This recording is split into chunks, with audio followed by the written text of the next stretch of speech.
Good evening, ladies and gentlemen. Welcome back to 67 Cats and a Fucking Coma Productions.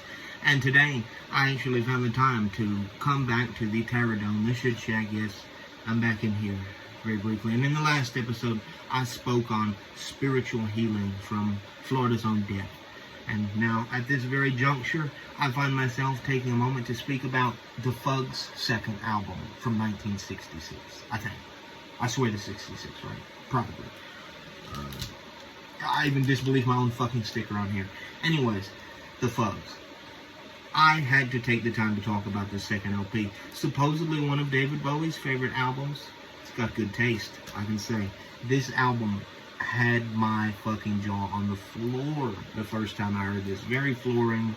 Everything I wanted out of, the 60s kind of satire, and experimental rock stuff. The Fugs are proto a lot of shit.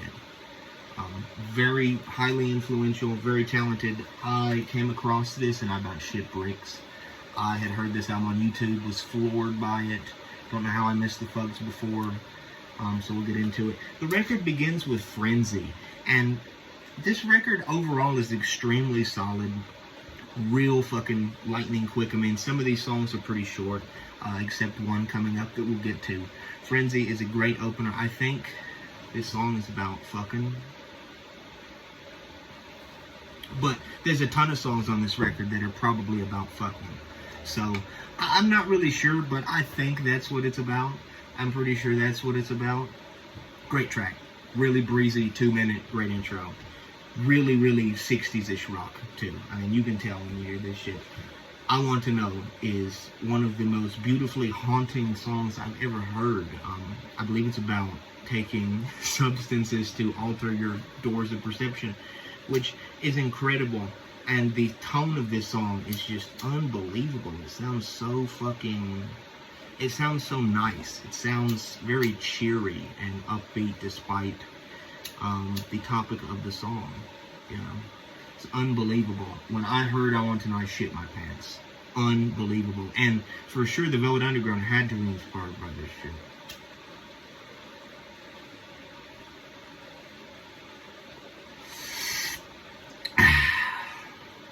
Good shit, y'all. Good shit.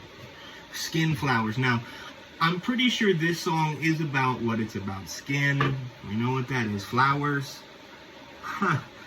Put those 2 cents together and figure out what kind of flowers we're talking about.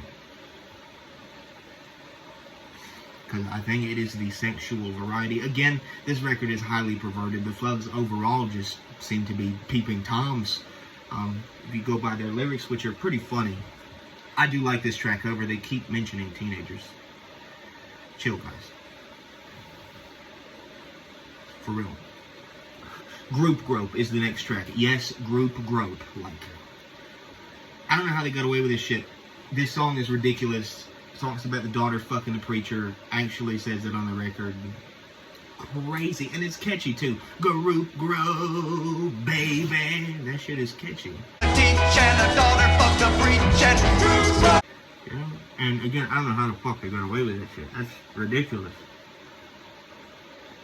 But so ahead of its time. The final track on the A-side is Dirty Old Man. And when I showed this to my friend, he about shit bricks. Because I can't even wrap my head around how the last few songs were on the same album, let alone this one. This one's been covered for sure. Probably Garage. Rock classic. I've heard a few of the bands cover this song too. This song is ridiculous.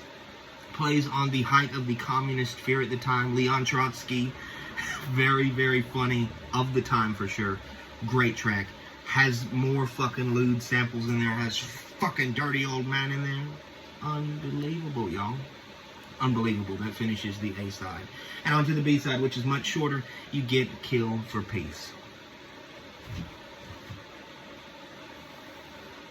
This song has the Dead Kennedys all over it. I don't care what anyone says.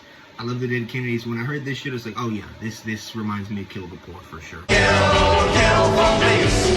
Kill for peace. Kill the poor. Kill the poor. And it's genius satire. Think about how many fucking moronic Americans actually feel like killing for peace is the solution. It's genius satire. It's great writing. It's brilliant. Incredible. Incredible. That took the record was already fantastic. Unbelievable. But now we're like in that territory. Next up, you get Morning Morning. Again, this had to inspire the Velvet Underground. This had to have. I love this song. They stopped with the jokes and the bullshit because the Fugs are known for that. If you're familiar with more than one of their albums, I don't have a bedtime, I don't need to come. You know that they are full of shit. And they show that on a lot of the records. However, Morning Morning seems to be pretty serious and somber and sincere. Beautiful track, beautiful words from, who's it? Thule? He wrote some of these, and also Ed Sanders' vocals as well. Did some amazing writing on this album, but the Fugs are all credited as said here on the back. Next up is Doing All Right, which I think this song is about dodging the draft board, maybe? Dodging the draft? Fucking somebody's mother? It says Jesus Christ a lot. I'm pretty sure he steps away from the mic and says pussy. Because I'm high and I'm getting almost as much pussy as a spade. That's a wild song. I like it. I dig it. Crazy. And it does kind of remind me of Run, Run, Run from the Velvet Underground, but this came out, you know, beforehand, I'm pretty sure. And you get the final track on the album, the near 12-minute Virgin Forest, which, to describe this track is almost to do it a disservice, because this track it really feels like maybe 3 or 4 other tracks just slam-packed together. The last section is particularly beautiful, which has this kind of haunting, somber, I wouldn't say ambient, because it's definitely not that, but calm after the storm, if you will.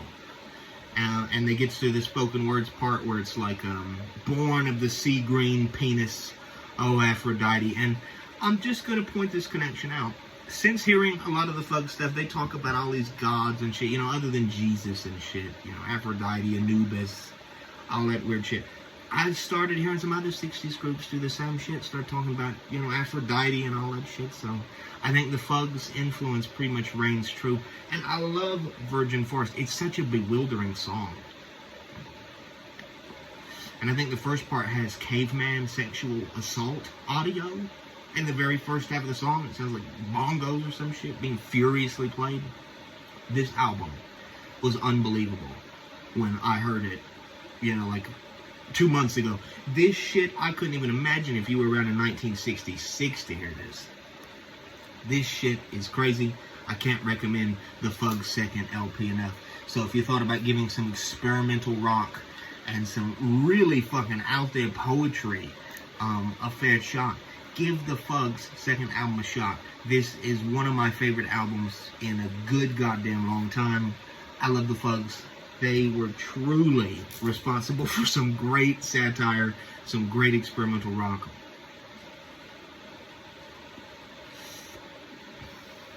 And I will definitely be getting into a few of the other Fugs albums as well. I didn't start chronologically, but I had to get that second one out of the way. So, that was the Fugs' second LP.